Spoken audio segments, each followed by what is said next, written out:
Talkshow kedua ini mengambil tema pembangunan infrastruktur dasar dan amenitas di 10 kawasan pariwisata prioritas nasional.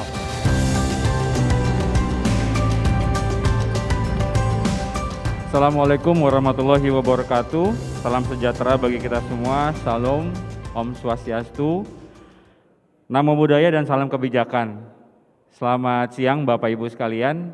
Hari ini saya akan meneruskan sesi ketiga bincang-bincang kita terkait dengan gerakan menuju Smart City 2021. Nah, menurut saya topik yang akan kita bicarakan hari ini tidak kalah pentingnya ketika kita berbicara tentang pariwisata, karena pariwisata adalah salah satu aspek dari negeri ini yang begitu terpukul dengan kondisi pandemi. Jadi topik hari ini akan kita jadikan bincang-bincang adalah pembangunan infrastruktur dasar dan amenitas di 10 kawasan pariwisata prioritas nasional. Saya pernah membaca ya dari sebuah epidemiolog dari Australia, dia bilang yang mengatakan bahwa kira-kira pariwisata itu akan bangkit mungkin secara normal balik itu 2024. Artinya kita sekarang dalam fase defense, kita sedang dalam fase bertahan, kita sedang dalam waktu perencanaan kembali untuk bagaimana kita bisa bangkit dan bisa mempunyai satu sektor yang bisa menumbuhkan kebanggaan dan memicu semangat kita semua untuk bisa kembali bangkit. Nah, hari ini saya akan ditemani oleh beberapa narasumber. Saya akan mengundang satu persatu untuk menjadi pembicara-pembicara yang akan kita hadirkan di sesi ini. Yang pertama adalah dari Kementerian PUPR yang diwakili oleh Bapak Rahman Arif Dinaputra, Kepala Badan Pengembangan Infrastruktur. Saya persilakan Bapak.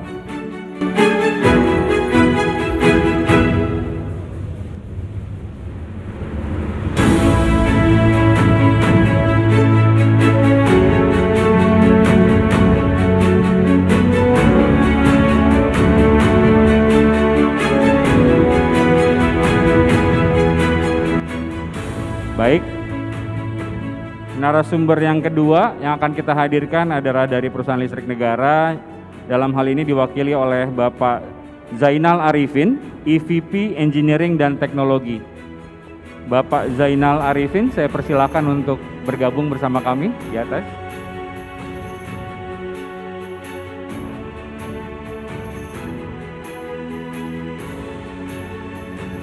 Terima kasih, Bapak. Lalu kemudian narasumber ketiga kita adalah dari Kementerian Perhubungan yang dalam hal ini diwakili oleh Profesor Wihana Kirana Jaya, Staf Khusus Menteri Perhubungan Bidang Ekonomi dan Investasi Transportasi. Silakan Bapak.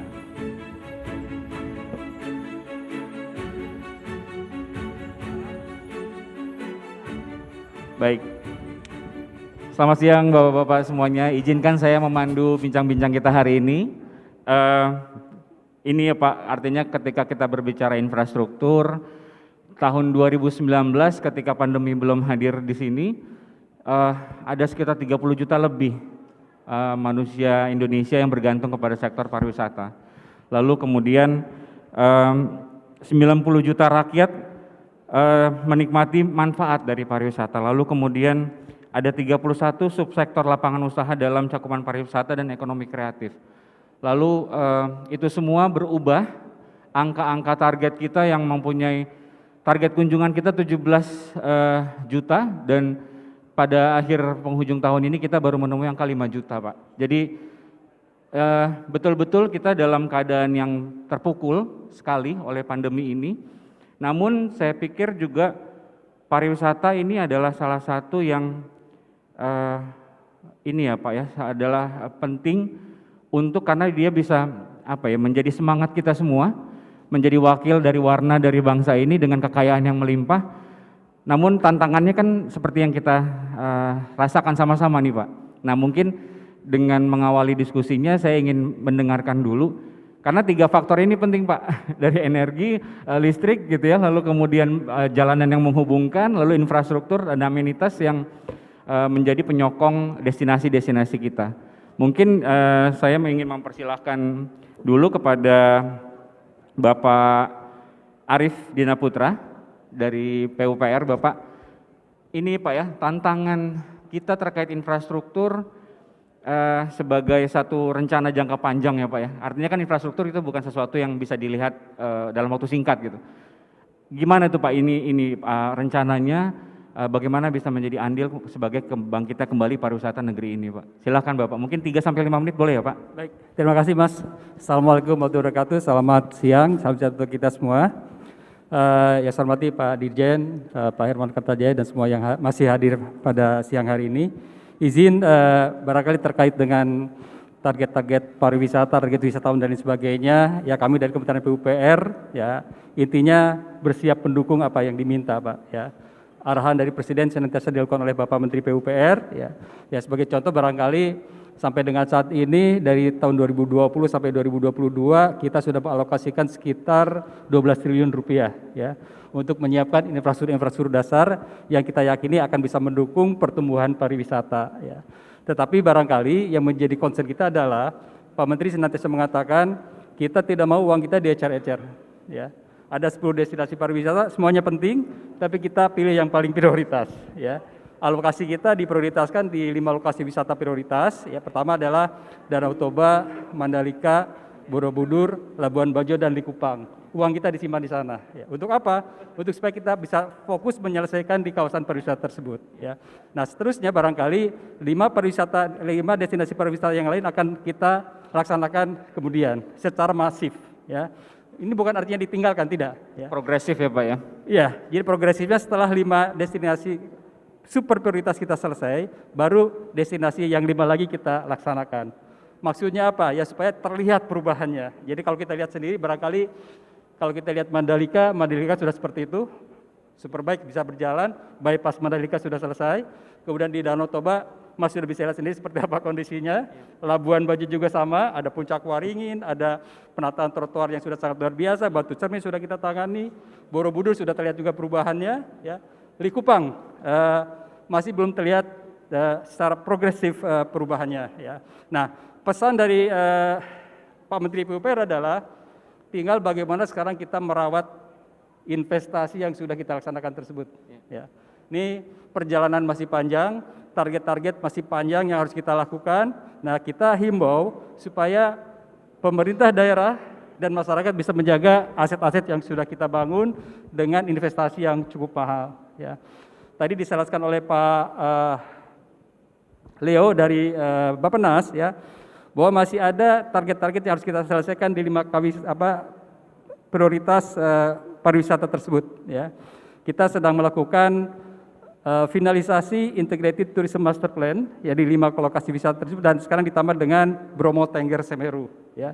Nah, nanti kelihatannya di dalam 2-3 tahun ke depan kita akan fokus di Bromo Tengger Semeru, di Wakatobi ya, dan kita akan juga fokus di Tanjung Kelayang dan lain sebagainya. Jadi barangkali itu yang menjadi target-target dari Kementerian PUPR. Intinya Pak Menteri tidak ingin uang kita bagi-bagi ya, semuanya mendapatkan alokasi tetapi tidak ada yang selesai. Ya, kita ingin menyelesaikan satu persatu supaya kelihatan tagline dari pariwisata Indonesia itu sendiri. Saya kira demikian Mas, terima kasih. Mungkin kelihatan untuk progresnya sekaligus juga bisa menjadi ini mungkin ya Pak ya, pelajaran untuk yang destinasi berikutnya. Karena saya baru saja kembali dari Samosir Pak. Saya merasakan betul bagaimana infrastruktur mengubah perilaku.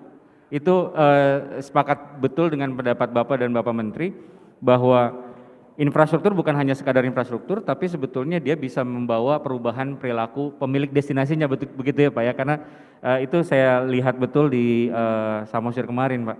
Jadi terima kasih Bapak. Kemudian mungkin nanti kita akan lebih dalam berbincangnya, tapi saya ingin memberikan kesempatan nanti masing-masing narasumber ya Pak untuk bisa menyampaikan dulu. Kemudian saya ingin memberikan kesempatan kepada Bapak Zainal Arifin, EVP Engineering dan Teknologi. Mungkin sama ya Pak ya, tantangan apalagi sekarang bukan hanya tantangan pandemi Pak, tantangan kita sebagai arkipelago negeri kepulauan ini Pak, luasnya luar biasa, artinya tantangan secara cakupan itu luas sekali, lalu beda-beda permasalahan-permasalahan itu kita temui di negeri ini gitu Pak. Nah dari sisi listrik nih Pak, salah satu faktor yang sangat penting betul, karena kayak tadi ya sebetulnya dengan adanya perubahan infrastruktur itu juga bisa mengubah kebudayaan gitu Pak ya. Peradaban akan berubah gitu. Kita sejak manusia gua menemukan api lalu kemudian kita sekarang listrik. Nah ini penting nih Pak, gimana nih Pak dari PLN Pak? Oke, makasih ya. Terus terang kalau kita bicara sekarang kondisinya sangat-sangat aman ya, karena oversupply. Di Jawa aja kami oversupply 8.000 MW, enggak kepake, belum kepake. Mungkin izin ya untuk yang 10 lokasi saya ngasih slide mungkin untuk gambaran angka ya. Boleh Bapak, mungkin silakan. 3-5 menit boleh ya Pak ya? Iya, mungkin 1-2 aja. Oke, di mana nih? Boleh minta tolong slide-nya ditampilkan kawan-kawan? Iya, dari 10 kawasan sebetulnya ya dari ujung barat itu kebutuhan listriknya sebetulnya sangat-sangat aman karena memenuhi kaidah keandalan N-1 ya. Itu misalkan di Danau Toba itu cadangannya 2000 MW, kemudian di Tanjung Kelayan, Borobudur apalagi. Yang dari 10 kawasan wisata ini yang memang masih agak kurang andal itu hanya di Morotai. Hanya di Morotai ya. Jadi kalau kita lihat di situ jelas bahwa sebetulnya untuk pasokannya sudah lebih dari cukup. Lebih kalaupun ada istilahnya gangguan ya di satu unit pasokan terbesar, itu kami masih punya cadangan yang aman gitu ya, kecuali memang di Morotai. Kemudian apa yang kami lakukan saat ini tentunya bukan hanya masalah kecukupan, yang penting itu adalah keandalan ya. Artinya listriknya cukup tapi misalkan ya masih sering gangguan, itu kan juga masalah ya. Makanya khusus untuk di Borobudur sama di Labuan Bajo kami mengembangkan layanan zero downtime. Zero downtime itu kami harapkan kawasan wisata di situ yang premium itu bisa tidak padam gitu ya, padamnya minimal sekali. Zero downtime ini layanan kami yang sebetulnya yang diberlakukan untuk daerah khusus seperti di SCBD. Jadi kami ingin memberikan layanan juga di daerah wisata itu sama dengan kelas yang di Jakarta sebetulnya ya, di zero downtime. Jadi sangat minimal gangguannya dan suplainya sangat cukup gitu. Itu khusus untuk di kawasan Borobudur sama di daerah Labuan Bajo baru. Ya, itu yang kami lakukan. Untuk yang lainnya saya kira ada selain pasokan, keandalan jaringan juga kami perbaiki. Misalkan di Mandalika gitu ya. Alhamdulillah kami kemarin support untuk JP Moto sukses ya, tidak ada masalah. Kemudian yang lainnya yang sangat berkembang itu selain di Labuan Bajo juga di Wakatobi. Ini yang Wakatobi menarik karena di situ sudah green tourism. Jadi pembangkit listrik yang diesel kami ganti secara bertahap ke PLTS. Nah, mungkin itu. Jadi kami harus concern ke supply, ketercukupan daya, keandalannya, sekaligus kalau bisa pakai renewable energy. Mungkin itu. Makasih. Jadi memang sudah ada rencana tadi Pak menuju 2030 SDGs juga ya Pak ya, bagian dari bagaimana menggiatkan renewable energy ya Pak. Betul. Jadi saya pikir sudah tidak terlalu banyak ya kalau dari PLN yang menjaga kan berarti kan Pak ya, menjaga daya, downtime. Tapi saya juga sebagai pejalan mau menyampaikan ini sedikit nih Pak, komentar kawan-kawan nih Pak. Boleh. Kalau di destinasi khusus pariwisata itu Pak, biasanya mengganggu tuh kabel Pak. Oke. Jadi kalau mau motret itu biasanya kita gunung itu ada kabelnya gitu. Jadi mohon ini Pak, mohon ini Pak ya, masukan dari teman-teman pejalan nih Pak. Oke, kalau makasih. motret agak susah, nih mesti ngomong sama PLN sama Telkom kayaknya nih. Sekarang kabel Pak. Iya. Nah, Anda bisa langsung komplain ke PLN Mobile. Saya jamin nanti dalam waktu mungkin setengah hari udah direspon. Wih, siap. PLN Mobile ya. Jadi bisa dihubungin kemana tuh Pak? Layanan mobilenya Pak ya? Iya, PLN Mobile. Jadi Siap. install aplikasi, PLN Mobile sudah di-download 14 juta orang. 14 juta Pak? Iya. Berarti artinya secara sosialisasi untuk menghubungi PLN Secara sudah digital. tersosialisasi dengan baik ya? Secara digital. Ya, Iya. baik. Baik, Jadi Pak. saya cuma berkesimpulan, don't worry, be happy lah dengan listriknya. Iya, iya. Baik, terima kasih Bapak. Lalu kemudian izin Bapak saya akan berpindah. Saya minta izin kepada Bapak Profesor Wihana Kirana Jaya. Prof, ini sama ya Prof, infrastruktur. Saya pikir salah satu kuncinya kan adalah sinergi, lalu kemudian inovasi, adaptasi, kolaborasi antara stakeholders nih, Prof. Nah, kalau dari sisi Kementerian Perhubungan, Prof, bagaimana melihat bangkitnya pariwisata ini di tengah keadaan yang tidak enak juga gitu, tidak dikatakan kita dalam keadaan yang tidak nyaman, tapi tetap terus harus kita bekerja untuk menyusun rencana membangkitkan kali pariwisata. Kalau sudut pandang perhubungan bagaimana, Prof? Ya, makasih Mas Moderator. Memang kami Kementerian Perhubungan itu membantu connectivity, accessibility penumpang dari wisatawan maupun yang peserta barang ya, dari luar negeri masuk dalam negeri ataupun dari dalam negeri sendiri, objek-objek yang kita kembangkan. Nah, oleh karena itu kami sudah mengembangkan yang namanya intermoda dalam mendukung KSPN yang super prioritas 5 fokus ini, terutama dalam pengembangan bandara. Bandara kita runway-nya kita perpanjang supaya pesawat besar bisa datang ya ke spot-spot di 5 spot terbesar itu. Misalnya di Mandalika kemarin kita kembangkan bahwa Boeing 77 bisa landing dengan segala 777 sudah bisa mendarat di Mandalika ya Pak? Bandara Lombok itu ya. Artinya untuk Praya, keperluan kemarin World Superbike dan besok ada juga GP Superbike, artinya semua terkait logistik baik pembalapnya, officialnya maupun semuanya oleh Dorna official itu bisa kita sediakan services. Nah, tidak hanya bandara, kami juga connectivity sampai ke spot Mandalikanya kita juga perbaiki dengan PUPR tentunya tentang jalan ya, jalan yang melingkar itu siapkan.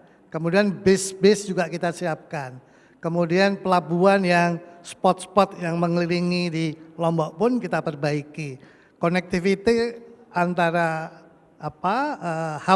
hubnya di Bali, hub and spoke-nya bisa feeder-feedernya bisa kita ciptakan. Semua connectivity untuk mendukung pariwisata ini memang sedang kita galakkan. Nah, tentunya dengan larangan mobilitas, larangan internasional datang ke sini, tapi alhamdulillah kita punya G20, artinya kita sudah mulai membuka. Mudah-mudahan Bali menjadi juga salah satu pasar wisatawan luar negeri masuk ya. Tapi sebelum itu masuk kita gerakkan yang lokal Pak. Lokal sudah kita bangun. Termasuk di tadi Bapak katakan yang di Danau Toba ya. Memang kita silangit kita buka, runway-nya kita perbaiki, akses konektivitas antar moda yang lain juga kita perbaiki. Bagaimana dari Kuala Namunya, bagaimana tolnya, bagaimana kereta apinya, semua memang harus terintegrasi dan tidak sendiri Kementerian Perhubungan. Ada PUPR, ada energi, ada juga yang penting lagi ya Kominfo. Semua informasi kalau tidak terhubung ya Pak ya? Iya, tidak akan jalan dan itu bottleneck yang harus kita perbaiki di kemudian hari ya. Nah, oleh karena itu anggaran kami 2021-2022 juga fokus untuk pengembangan 5 super prioritas maupun yang 5 yang belum ya, yang belum. Ya, saya pikir setuju dengan Bapak yang dengan Prof tadi sampaikan. Saya merasakan betul Prof, 5 tahun kurun waktu 5 tahun Prof, ketika saya mengunjungi Tele dan bulan lalu saya datang kembali, itu sebuah pengalaman yang sangat berbeda. Turun dari Silangit, Parapat, Tomok, Tele, itu kita mendapatkan amenitasnya begitu pesat perkembangannya. Ada parkir busnya, detailnya mungkin dulu orang tidak terpikir untuk bisa berhenti lama-lama ya Prof ya, karena tidak ada tempat parkir gitu. Nah tapi artinya sektor amenitas ini juga bisa menjadi sektor yang memang menjadi perhatian dari perhubungan ya Prof ya, ketika bukan sekadar jalan ya Prof. Betul. Bagus. Jadi memang kita juga ada angkutan sungai dan darat ya, angkutan darat, sungai dan danau lah. Itunya artinya ada 2 pelabuhan di sekitar Toba sedang kita garap itu Pak. Ambarita sama apalagi satu lagi pakai A, lupa saya namanya. Artinya apa? Waktu kita membangun terminal itu kita juga membangun orangnya. Kita juga ada sekolah-sekolah yang ada di sekitar yang memang masyarakat tadi diajak untuk berubah. Saya setuju sekali ya. Pariwisata, infrastruktur itu akan merubah masyarakatnya. Lebih di mana masyarakat di Toba dan sekitarnya yang terdiri dari beberapa kabupaten, mungkin ada yang hadir di sini, itu harus menjaga hospitality dulu. Kita bangun fisiknya, tapi masyarakat juga harus reward hospitality tadi. Tentang hospitality itu keramah tamahan ya. Nah kemudian tentang tourism friendly. Jadi infrastruktur, energi, tourism itu bagian dari ekosistem yang harus dikembangkan terus menerus. Iya, jadi kita bukan hanya sekadar infrastruktur itu adalah fisiknya, tapi yang dilakukan pembangunan adalah ini membangun sebuah peradaban begitu kan Prof ya? Setuju sekali. Iya, jadi begitu. Jadi mungkin dari saya sedikit lagi tanya sama Pak Arifin dari PLN juga.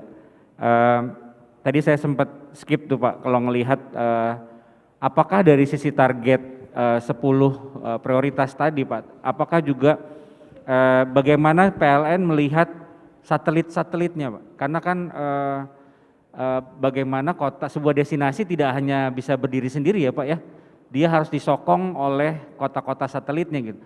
Apakah memang ketika perencanaan 10 destinasi prioritas, itu artinya gridnya memang sudah menjadi grid nasional gitu Pak?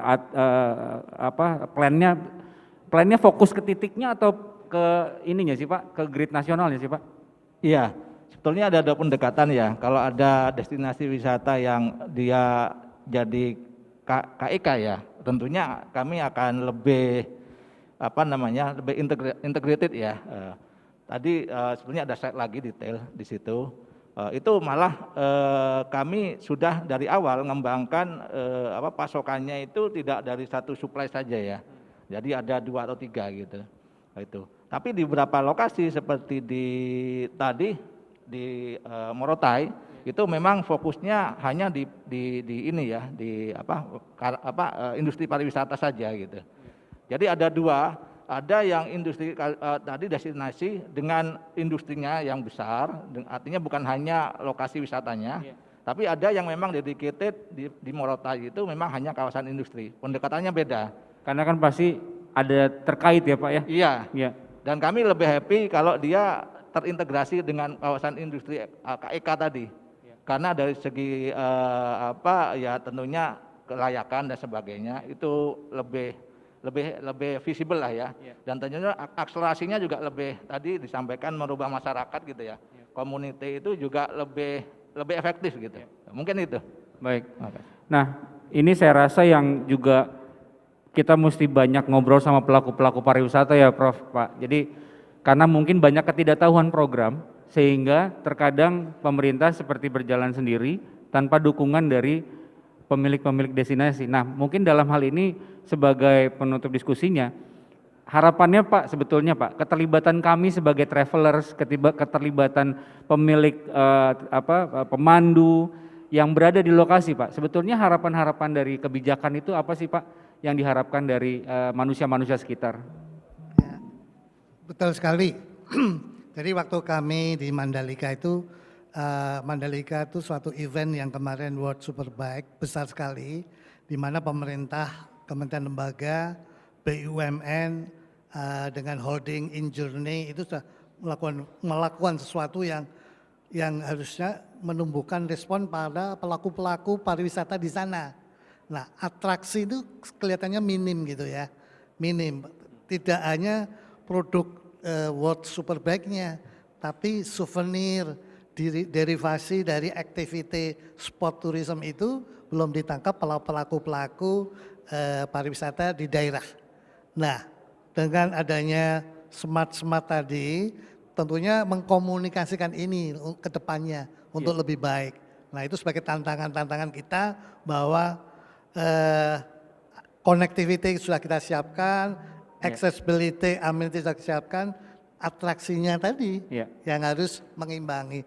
Nah, Kominfo dengan smart yang hari ini itu harusnya melakukan connectivity hulu hilir dan horizontal antar pelaku aktivitas di daerah. Jadi membangun intellectual propertiesnya ya Pak ya. Branding tadi itu bagian dari IP-nya gitu ya, IP daerah gitu. Baik, terima kasih Prof. Iya. PLN? Iya, kalau dari kami tentunya mengharapkan banyak masukan ya. Terutama dari teman-teman yang tahu betul ya di lapangan. Ya terus terang aja, kadang-kadang. Kayak tadi kabel ya Pak ya? Betul, itu. Dan kami punya channel tadi, PLN Mobile, yang bisa diakses selama ada jaringan jaringan internet. Intinya tadi ya ini ada problem gitu ya. Kadang-kadang ketika kita pendekatannya formal institusi itu banyak yang juga meleset sebetulnya ya. Dan itu kan global ya angkanya. Jadi yang detail-detail ini justru akan memberikan kami feedback untuk meningkatkan layanan macam apa yang paling pas gitu ya untuk konsumen khususnya di daerah-daerah kawasan wisata tadi. Menjawab pertanyaan ya Pak ya, menjawab pertanyaan akar rumput ya Pak. Iya, dari bawah langsung ya. Makasih. Baik, terima kasih Bapak-bapak sekalian sudah hadir menginspirasi, mencerahkan kami para travelers. Baik, saya harus mengakhiri sesi hari ini. Sekali lagi terima kasih para narasumber yang sudah menyediakan waktu untuk berbagi inspirasinya. Sebagai penutup saya ingin memberikan sedikit saja kesimpulan bahwa infrastruktur bukan hanya soal membangun menara setinggi-tingginya, tapi infrastruktur adalah ketika kita membangun semua aspeknya sehingga kita membangun sebuah peradaban yang lebih kuat, resilience, dan mampu beradaptasi dengan semua tantangan zaman. Saya Didi Kasim, National Geographic Indonesia. Assalamualaikum warahmatullahi wabarakatuh. Salam jalan kawan jalan.